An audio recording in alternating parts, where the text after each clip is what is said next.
téléphoner et nous commander des passes par téléphone. Ok.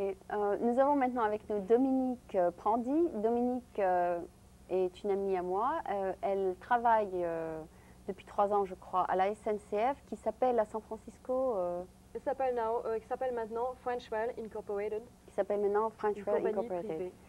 Dominique, merci beaucoup d'être venue, étant donné que je ne t'ai pas donné trop de temps pour te préparer.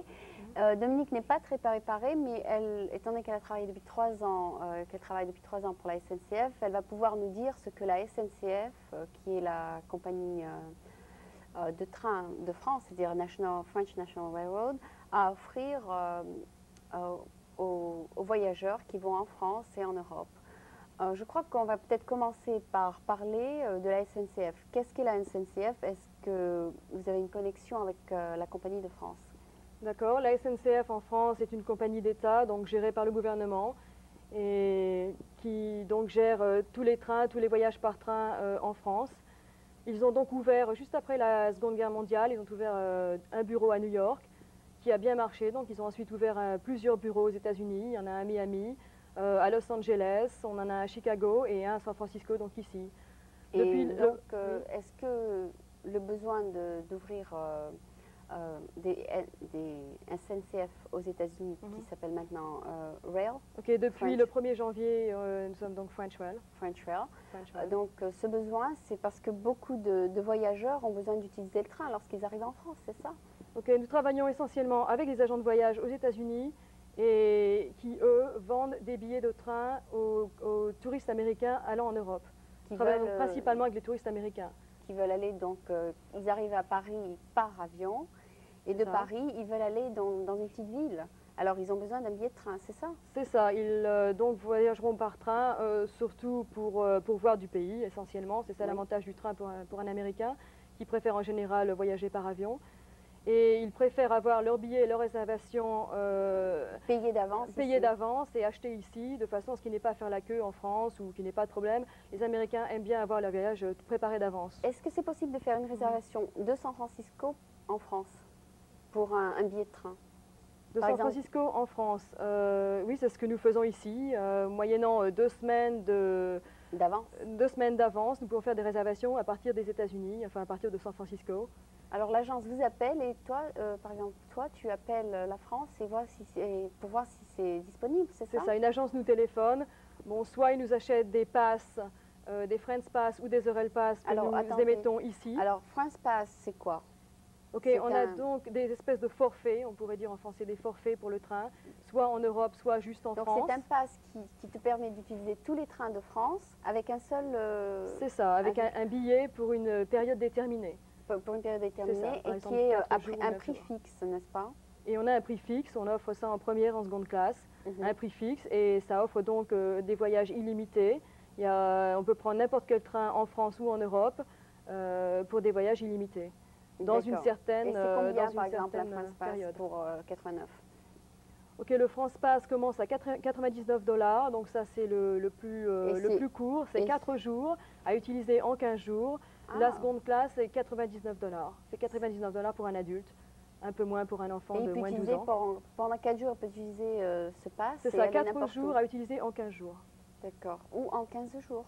Non, c'est-à-dire que nous offrons 4 jours de voyage par train à utiliser en 15 jours. La personne a le droit de choisir les 4 jours de son choix en 15 jours. Ok. Et pour l'Europe Pass, c'est pour tout l'été, je pense? Le Rail Pass, alors là, c'est des jours consécutifs. On l'a à 15 jours, 21 jours, 1 mois, 2 mois ou 3 mois. Et donc, il peut voyager dans toute l'Europe avec ce pass? C'est ça, et là, c'est pour toute l'Europe de l'Ouest. Ça coûte combien? Le minimum serait un pass de 15 jours pour 2 personnes voyageant ensemble à 230 $ par personne. 2 personnes? C'est ça, 2 personnes. Il faut 2 personnes ensemble pour le minimum. C'est-à-dire que là, c'est quand même un pass spécial puisqu'il faut 2 personnes qui voyagent ensemble. En fait, le 15 jours pour une personne, disons, commençons à ce prix-là, fait 320 $. D'accord. Pour un adulte. Pour une seule personne? Pour une personne avec un 15 jours, un pass de 15 jours en première classe. Pour une seule personne, c'est plus cher que pour 2? C'est ça, nous avons une espèce de prix de groupe, enfin un genre de prix de groupe, on pourrait dire, pour 2 ou davantage de personnes qui voyagent ensemble. On offre donc une remise sur le pass de 15 jours. Ah donc, chacune paye 200 et quelques? Oui, c'est toujours par personne, 230 $ par personne. D'accord, pas pour les deux. Voilà, oui. Ça serait, disons, le prix minimum de ce qu'on offre. Le prix minimum, et donc ils peuvent voyager ensemble. C'est ça, il faut qu'ils voyagent ensemble. Et ils peuvent aller dans toute l'Europe? C'est bon pour toute l'Europe de l'Ouest. Cette année, nous venons d'inclure la Hongrie pour la première année. La Hongrie fait partie de l'Europass. Et ce n'est pas bon non plus dans le Royaume-Uni. Je veux dire, c'est pas bon pour le Royaume-Uni. C'est bon pour l'Irlande, la République d'Irlande, mais pas pour les autres pays du Royaume-Uni. Ah bon, ils ne veulent pas participer? Ils ne veulent pas participer, ils ont leur propre pass, Britwell. Oui, d'accord. Un pass. Et donc, on peut visiter toute l'Europe pour 200 et quelques dollars si on est à deux, et puis pour 315 $ si on est seul. Pour 320 $ si on est seul, en 15 jours, et ça c'est en première classe. Toujours en première classe. C'est bon. Je trouve que c'est vaut mieux prendre le train que l'avion, donc. C'est un bon prix, surtout quand on considère que le prix des billets est quand même assez élevé. Les billets individuels sont assez élevés. Je crois pas qu'on peut aller vers l'Italie avec, oui. Oui, c'est ça, toute l'Europe de l'Ouest. Voilà. Donc l'Italie, l'Espagne, il y a en fait 18 pays. L'Espagne, il faut quand même prendre un bateau, non? L'Espagne, pour aller de France en Espagne, non, on passe les Pyrénées. On passe les Pyrénées par train. C'est en bas. Oui, d'accord. C'est accessible par c'est justement les pays où les gens vont le plus souvent, de toute façon. Oui, les pays, bon, la France, l'Espagne, l'Italie, l'Allemagne est populaire, la Suisse aussi, la Scandinavie peut-être un peu moins, la Hongrie, on espère que ça va bien marcher. Bon, le Benelux, on a aussi le Benelux, ça c'est assez réduit parce que ce sont quand même des petits pays. Si quelqu'un a besoin d'un billet, il ne devrait pas vous appeler, il devrait appeler une agence de voyage. Et une grosse agence de voyage ou bien toutes les agences? Il y en a beaucoup des agences de voyage. Toutes les agences de voyage, pratiquement à San Francisco, toutes les agences de voyage ont des comptes avec Frenchwell, donc peuvent nous téléphoner, nous commander des billets par téléphone. Est-ce que ça doit être une grosse agence de voyage? Non. Enfin, il y en a beaucoup qui utilisent vos services, enfin des petites agences qui utilisent vos services? Non, on a des agences de toutes les tailles, des agences où il n'y a qu'une seule personne, d'autres où il y a peut-être 50 ou 100 employés. Toutes les tailles sont toutes les tailles sont admises. Est-ce que ça à partir du moment où ils payent leurs factures régulièrement, il n'y a pas de problème. D'accord, donc il n'y aura pas de problème pour une personne de San Francisco de trouver une agence qui pourrait prendre contact avec vous. C'est ça, donc pratiquement toutes les agences peuvent nous téléphoner, nous acheter des billets pour leurs clients. D'accord, et sinon ils peuvent aller à une autre agence pour faire cette partie de leur voyage? Une agence qui vous représente? Disons qu'en général, une agence va vendre un billet d'avion à un client et leur faire aussi bien les arrangements et les réservations pour le train. Donc, s'ils ne savent pas que vous existez, ils seront obligés de vous connaître d'une manière ou d'une autre. Oui, c'est ça. Tous les jours, nous avons des agences qui ouvrent des nouveaux comptes avec nous. Il n'y a pas de problème. On leur établit tout de suite un compte et ils peuvent aussitôt commander par téléphone. Donc, c'est très facile. Nous avons un stock de passes. Donc, nous pouvons émettre les passes ici directement au bureau de San Francisco. Les billets prennent 2 semaines parce qu'ils sont faits à New York et il faut envoyer un téléx à Paris pour confirmer la réservation. Donc ça prend un peu plus de temps. Vous avez une télécopie ou pas encore? On utilise essentiellement le téléx. On espère que dans le futur, on aura un ordinateur lié directement à l'ordinateur de Paris. Bien la télécopie, quoi, le fax. Le fax, on n'utilise pas trop le fax. Le téléx, c'est probablement la meilleure manière, enfin la manière la plus traditionnelle. Qui sera encore utilisée pendant un moment. C'est quand même cher. C'est beaucoup plus cher que la télécopie, je crois. Ah bon, je ne connais pas du tout les prix comparés.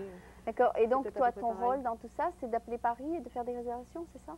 Moi, notre rôle ici, nous sommes donc 5 personnes ici à San Francisco, c'est de répondre au téléphone, essentiellement donc les agents qui nous commandent des billets, d'écrire la commande et de l'envoyer tout de suite par Express Mail à New York. Chaque jour, donc, vous envoyez l'Express. C'est ça, chaque jour on envoie Express Mail qui, eux, donc télexent Paris pour confirmer la réservation. Et les renvoyer à l'agence. C'est facile d'installer un téléx ici. Enfin, je pense. L'idéal, ce serait peut-être d'avoir un ordinateur à San Francisco relié directement à Paris. Ça, c'est encore pour le futur. Oui, il faudrait ce ne sera pas tout de suite. Je pense que ça serait. Pour le moment, on est encore obligé de passer par New York. Et 2 semaines, c'est quand même assez rapide. On peut même, si le client veut bien payer pour Federal Express, on peut même le faire en 1 semaine. Donc Paris est très rapide pour les réservations, on n'a pas trop de problèmes. D'accord. Ça marche assez bien. D'accord. Bon, je crois que ça, c'est à peu près ce que vous faites, quoi, les réservations pour le train, c'est ça? C'est ça. Enfin, nous, essentiellement, les Eurelpass et les France Pass. C'est surtout les gens qui vont vers la France. Le plus gros volume de nos ventes sont les passes, les forfaits de train. Et vous existez depuis quand, ici? À San Francisco, je ne sais pas exactement la date, je pense depuis la fin des années 50. Peut-être depuis 1955 ou 57. Ah donc, vous devez être de plus en plus connu, et New York a été ouvert en 1910. Ce n'est que cette année que vous passez par les agences, c'est ça? Ok, nous étions avant ouverts au public. Nous avions donc un comptoir où les gens pouvaient acheter des billets directement de French Rail, de French National Railroad. Et maintenant, on est entièrement grossiste. On a donc fermé au public depuis le 1er mars 1988, l'année dernière. Et nous sommes donc uniquement, nous travaillons uniquement avec les agents et plus du tout avec le privé. C'est beaucoup plus moins de travail pour vous, c'est ça? C'est ça, nous avions une personne à plein temps qui s'occupait du privé. Maintenant, cette personne fait uniquement du téléphone avec les agences de voyage. Okay. Nous avons un employé donc, qui a été libéré pour travailler davantage avec les agents de voyage. Okay. Je crois que c'est à peu près les services que vous offrez. Donc, pour encourager les gens à prendre le train, vous faites de la publicité, non? On envoie surtout beaucoup de brochures. Aux agences. C'est ça, aux agences. On a aussi des séminaires. Et on participe aux travel shows, ce qu'on appelle les travel shows, où on a quand même une grande exposure. C'est ça, on est là, donc on donne des brochures, c'est principalement des agents de voyage. Tu y vas? Assez chaud? Si c'est sur San Francisco, oui. Pour les plus longs voyages, non, à cause de ma famille. Je ne peux pas faire trop de voyages qui dureraient 3 ou 4 jours. Donc nous avons des agents qui font les grands voyages qui vont à Denver, à Seattle, à Portland ou les autres travel shows qui sont un peu plus éloignés. Nous en avons aussi à San Francisco, à Concorde, enfin sur le Bay Area. Et alors là, je participe quand c'est possible. Okay. Ok, merci beaucoup d'avoir expliqué. Je crois que c'est à peu près ce que vous faites. C'est ça, nous vendons aussi, je devrais dire, donc les passes pour la France, qui représentent les passes pour le train, les passes pour train et voiture. Comme je disais, on a les locations de voiture.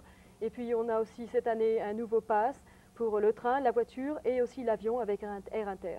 Ah d'accord. Donc on est en train de diversifier nos produits et on a de plus en plus de produits à offrir. On a aussi des tours par train à partir de Paris sur plusieurs régions de France qui sont très bien organisées.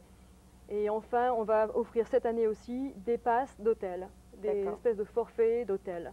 On pourra aussi nous acheter des nuits d'hôtel dans toute la France. Un peu à des prix réduits, c'est ça? En hôtel 2 ou 3 étoiles à un prix moyen, un prix raisonnable, commençant à 35 $ par personne.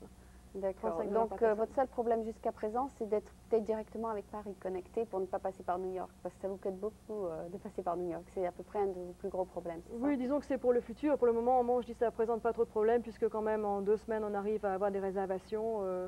Je ne sais pas du tout ce qui va se passer dans le futur, dans combien de temps on pourra être lié directement à New York ou à Paris. Pour le moment, tous les billets, enfin disons les billets de ville à ville, pas les Eurail Pass ni les France Pass, mais les billets eux-mêmes, sont émis à New York et je ne pense pas que nous les émettrons à San Francisco dans le futur proche. Ah d'accord, d'accord. Bon, c'était donc Dominique qui a bien voulu venir nous voir ce soir et donc si vous avez besoin de billets pour aller en France ou dans toute l'Europe, je suis sûre que Dominique est une des personnes qui contribuera à vous donner ce billet. Merci beaucoup d'être venu, Dominique. C'était vraiment un plaisir. Il n'y a pas de quoi, mon plaisir.